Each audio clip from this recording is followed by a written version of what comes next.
Hello বন্ধুরা, welcome back to my channel. চলে এলাম আজকে আপনাদের সামনে একটা নতুন রেসিপি নিয়ে। আজকে আমি খুব একটা সাধারণ রেসিপি আপনাদের করে দেখাবো। গ্রাম বাংলার মানুষেরা এই রেসিপিটা সবাই জানে।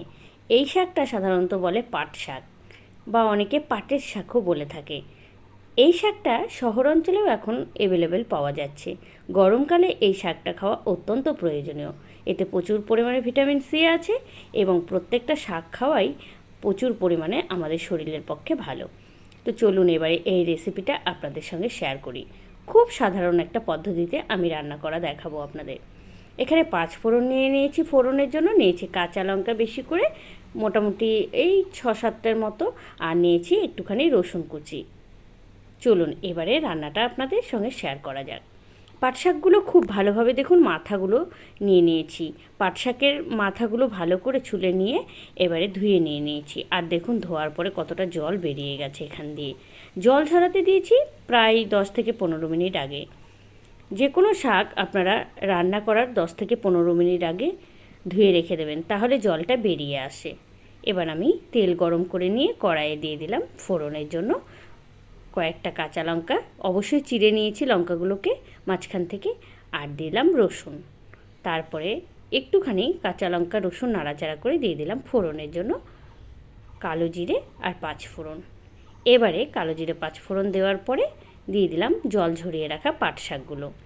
এপিট ওপিট ভালো করে পাট শাকগুলো 2-1বার নাড়াচাড়া করে নিলাম। দেখুন পাট শাকগুলো দেখেই আপনারা বুঝতে পারবেন আমি কিভাবে পাট শাকগুলোকে কেটে বেছে নিয়েছি। পাতাগুলো কিন্তু আলাদা আলাদা করে নিইনি, আমি মাথার দিকটা ভেঙে ভেঙে নিয়েছি। আপনারাও এইভাবেই রান্না করবেন। জানি সবাই পারেন, তবুও আমি একবার দেখিয়ে দিচ্ছি। এবার এর মধ্যে পাট শাকটা একটু ঢাকনা দিয়ে দিয়েছিলাম। তারপরে দিচ্ছি স্বাদ মতো নুন আর হলুদ। মাথায় রাখতে হবে একেবারে নুনের পরিমাণটা কম দিতে হবে, কারণ শাক রান্না করার পরে একেবারে শুকিয়ে অল্প হয়ে যায়। দেখুন কতটা পরিমাণে শাক আমি প্রথমে দিয়েছিলাম, আর দেখুন একটু জল শুকোতে না শুকোতেই একেবারে কম পরিমাণে হয়ে গেছে। তাই নুনটা একেবারে অল্প পরিমাণে দিতে হবে, আর হলুদটাও অল্প পরিমাণে দিতে হবে। এবার খুব ভালোভাবে নাড়াচাড়া করব। বেশি ঢাকনা দিলে শাকটা গলে যাবে, তাই বেশি ঢাকনা ব্যবহার করছি না। ওই একবার মতো একটু ঢাকনা দিয়ে শাক থেকে জল ঝরিয়ে নিয়েছি, কতটা জল বেরিয়ে গেছিলো। তারপরে এই যে শাকটাকে শুধু ভাজা ভাজা করতে হবে। সুন্দরভাবে কড়াইয়ে এপিট ওপিট ভালোভাবে নাড়াচাড়া করে নিচ্ছি। মনে হলো আর একটু সেদ্ধের প্রয়োজন আছে, তাই আবারও একটা ঢাকনা ব্যবহার করলাম।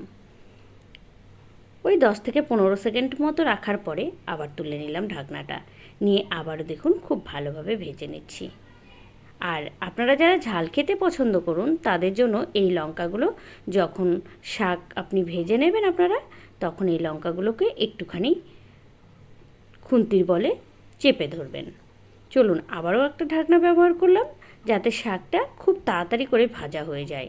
এই জন্য শাক দেখুন কালারটা অনেকটা চেঞ্জ হয়ে এসেছে, আপনারা দেখে বুঝতেই পারছেন শাক অনেকটা ভাজা কমপ্লিট হয়ে গেছে। তো আরও আমাকে যে পরিমাণে ভাজতে হবে, মানে যেটুকু ভাজলে হয়ে যাবে সেইটুকু আরও ভেজে নিতে হবে। তো চলুন শাকটাকে ভালো করে কড়াই দিয়ে কড়াইয়ের মধ্যে খুন্তির বলে লঙ্কাগুলোকে আমি, ওই যে আপনাদের বললাম যে লঙ্কা যদি খেতে ভালোবাসেন ঝাল ঝাল, তাহলে লঙ্কাগুলোকে খুন্তির বলে আপনারা কি বলবো ছুলিয়ে নেবেন। তাতে করে বীজগুলো শাকের সঙ্গে মিশে যাবে এবং শাকটাও ঝাল ঝাল হবে, খেতে বেশ ভালো লাগবে। এবারে চলুন শাকটাকে এলোমেলো করে দিয়ে দিচ্ছি কড়াইয়ের মধ্যে বারবার, আর এপিট ওপিট ভালো করে নাড়াচাড়া করে নিচ্ছি। শাকের রেসিপি আমার মোটামুটি কমপ্লিট হয়ে গেছে। চলুন এবার নামিয়ে নেওয়া যাক শাকটাকে। আরও 2-1বার ভালো মতো ভেজে নিচ্ছি। দেখতে পাচ্ছেন কড়াইয়ের মধ্যে এখন কিন্তু লেগে ধরছে না, কড়াইয়ের মধ্যে সুন্দরভাবে নাড়াচাড়া করা যাচ্ছে। এবারে এই পর্যায়ে আমি গ্যাসের হিটটাকে একদম কমিয়ে দিলাম, দিয়ে তারপরে আর 2-4বার নাড়াচাড়া করে শাকটাকে নামিয়ে নেব। আপনারা গ্রাম বাংলায় অনেকেই পাট শাকের ঝোল খান, অনেকেই পাট শাক দিয়ে মাছ দিয়ে সবজি খান। তো আপনারা কে কীভাবে খান পাট শাককে অবশ্যই আমাকে কমেন্টে জানাবেন। আর যে যেখান থেকে ভিডিওটা দেখছেন অবশ্যই জায়গাটার নাম বলবেন, তাহলে আমি অবশ্যই আপনাদের কমেন্টগুলো পড়তে পারবো এবং আমার ভীষণ ভালো লাগবে। চলুন পাট শাকের রেসিপি কমপ্লিট, এবার নামিয়ে নেওয়া যাক।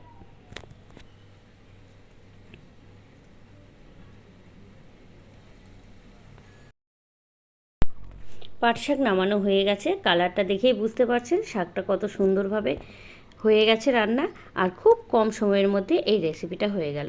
চলুন তাহলে আজকের মতো এই পর্যন্তই।